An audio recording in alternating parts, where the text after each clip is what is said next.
Hiriyoota wajjin guyyaan taphaan dabre galgala kophaa koo ani hirribaa dhabe.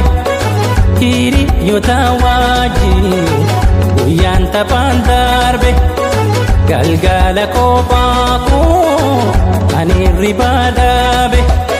Isuuf eekee lubbuu salphaa miti onneef qalbii tantoo hattee si harka jirti. Isuuf eekee lubbuu salphaa miti onneef qalbii too hattee si harka jirti.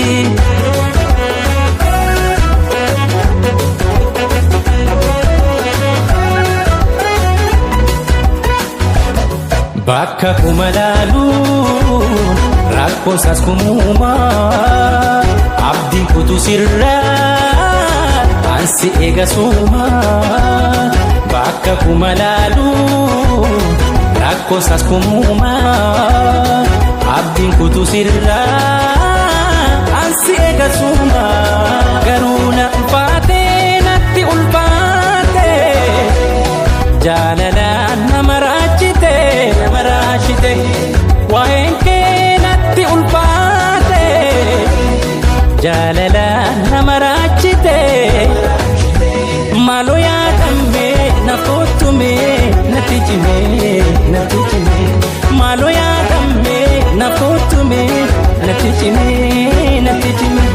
Maaloo yaadame na kootume natti cime natti cime. Maaloo yaadame na kootume natti cime natti cime.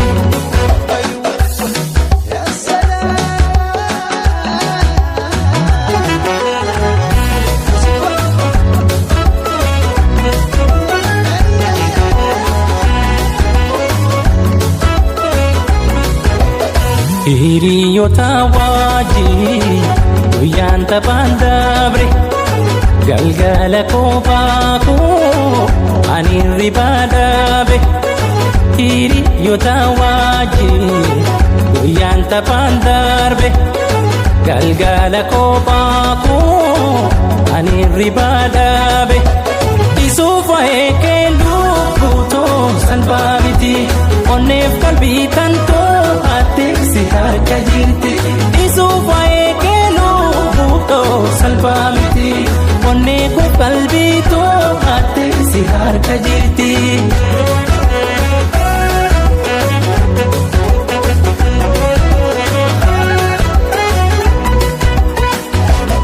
Yoo ati nan beeyne miidhamu ko beeki sila sin rakkisu jaalala naaf argi. Boojitee qalbii too kan jirtu si faana rarraafin isin naaf beeki mee ana. Garuu na ulfaatee natti ulfaatee jaalalaan nama raachite nama raachite waa'een kee natti ulfaate jaalalaan nama raachite. Maaloo yaadame na kootume natti cime natti cime.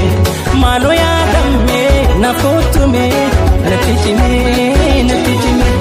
Maaloo yaadame na kootume natti cime natti cime. Maaloo yaadame na kootume natti cime natti cime. Maaloo yaadame na kootume natti cime natti cime. Maaloo yaadame na kootume natti cime natti cime. Maaloo yaadame na kootume natti cime natti cime. Maaloo yaadame na kootume natti cime.